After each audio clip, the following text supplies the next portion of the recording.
Hey everyone, welcome to another installment of Harry Potter Theory. Before we start this video, I just wanted to mention that only 20% of you are subscribed, so if you enjoy the content, please consider subscribing to support the channel. Near the beginning of Harry Potter and the Deathly Hallows, the wizarding world was in turmoil. The imminent threat of Voldemort and the Deatheaters meant that not only witches and wizards were in danger, but muggles too. Knowing that the danger would eventually stretch beyond the confines of the wizarding world, Hermione Granger knew that she would have to make a difficult choice. Hermione was a prominent figure in the fight against Voldemort, and this made her a target, and by extension, her family as well. And when things really started to get out of hand, she was struck with the crushing realization that everything going on would affect her parents. This prompted her to take action which was very differently represented by the books and films.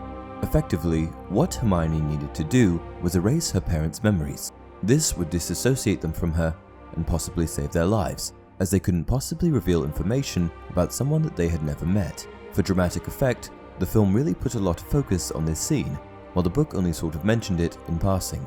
In the book, Hermione says to Harry, "I've also modified my parents' memories so that they're convinced they're really called Wendell and Monica Wilkins, and that their life's ambition is to move to Australia, which they have now done.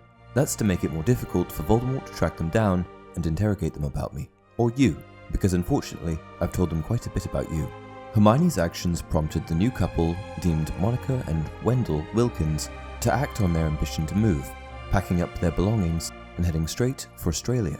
This also happened just in the nick of time, as the home of Hermione's parents was visited by Death Eater Corbin Yaxley shortly after they had left. Had he been successful in finding them, then I'm sure that the Death Eaters would have been able to very successfully leverage the lives of Hermione's parents. So it's good that she took action when she did. As we can see from what Hermione says to Harry, she doesn't seem to mention a particular spell that she used, or indicate that this is an irreversible process.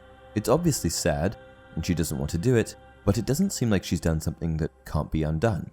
In the film, however, it's really quite a dramatic scene. It's dark, dull, dreary, and devoid of happiness.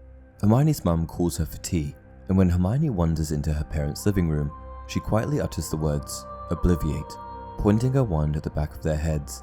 This immediately begins to strip the room of anything pertaining to Hermione, as her image from the family photos fades away, and she is effectively taken out of her parents' memories. This raises a couple of questions. First of all, did Hermione ever fix her parents' memories?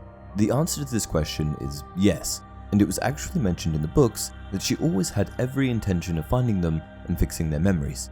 After explaining to Harry that she stripped their memories, she follows up with this: "Assuming I survive a hunt for the Horcruxes, I'll find Mum and Dad and lift the enchantment. If I don't, well, I think I've cast a good enough charm to keep them safe and happy." Wendell and Monica Wilkins don't know that they've got a daughter, you see. J.K. Rowling also confirmed in a web chat that Hermione did in fact eventually restore her parents' memories. She was asked the question, was Hermione able to find her parents and undo the memory damage? To which she responded, yes, she brought them home straight away. Okay, so we know that they got their memories back, hooray, but this is also where it gets a bit hairy. The undefined spell that Hermione uses in the books is clearly described as something that you can undo. However, in the films, she used Obliviate, which is irreversible. This is a bit of a major oversight on the film's part, as it directly contradicts the book. J.K. Rowling even says in an interview, they are two different charms. She has not wiped her parents' memories, as she later does to Dolohov and Raoul. She has bewitched them to make them believe that they are different people.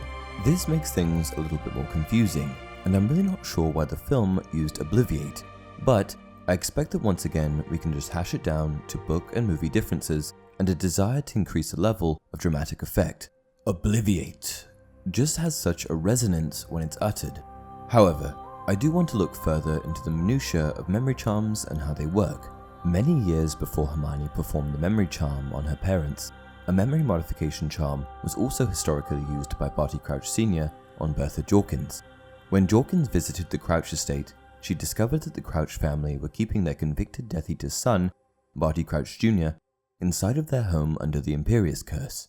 "Yes," said Crouch, his eyelids flickering again. "A witch in my father's office, Bertha Jorkins. She came to the house with papers for my father's signature. He was not at home. Winky showed her inside and returned to the kitchen, to me. But Bertha Jorkins heard Winky talking to me. She came to investigate. She heard enough to guess who was hiding under the invisibility cloak. My father arrived home. She confronted him. He put a very powerful memory charm on her to make her forget what she'd found out. Too powerful. He said it damaged her memory permanently. And it turns out that it was Crouch's memory charm that led to the forgetfulness that Jorkins had been known for.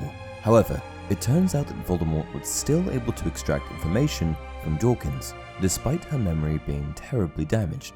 My master had found out that I was still alive. He had captured Bertha Jorkins in Albania. He had tortured her. She told him a great deal. She told him about the Triwizard Tournament. She told him the old Aura, Moody, was going to teach at Hogwarts. He tortured her until he broke through the memory charm my father had placed upon her. She told him I had escaped from Azkaban. She told him my father kept me imprisoned to prevent me seeking my master. What this tells me is that the memory charm that Hermione used was probably never all that useful. Had Voldemort really wanted to find Hermione's parents, he would have easily been able to lift the enchantment and find out what he needed to know. Crouch wanted to permanently remove information from Bertha's mind, but that still didn't seem to work. So given the fact that Hermione used a milder version of this charm, then I really don't expect that it would have held up if Voldemort captured them. But here's the thing, Hermione altered her parents' memories for a couple of reasons. Not just to keep them safe, as we've addressed, but also to prepare her parents for a reality where she may not exist. Hermione knows that she's in very dangerous circumstances, and that she's embarking on a very dangerous venture. She knows that she may die, and by removing herself from her parents' memories altogether, she's able to more comfortably move forward with her task, knowing that her parents won't have to deal with the grief of her death. Hermione did the kindest thing she could do for her parents, as if they were unable to remember their daughter, then they would never have to live their lives with the emotional distress of not knowing what had happened to her. After the Second Wizarding War had ended, Hermione found her parents straight away and restored their memories. At this point, they returned to England, and just a few years later, gained both a new son-in-law, Ron Weasley, and grandchildren, Rose and Hugo. Had the Wizarding War ended differently, life would have been very different for the Grangers, or should I say, the Wilkins. The parents that found their daughter to be quite peculiar, but were proud of her all the same. And that's it for this video. If you enjoy the content, please like the video and subscribe to the channel. Until next time, you're a wizard, Harry.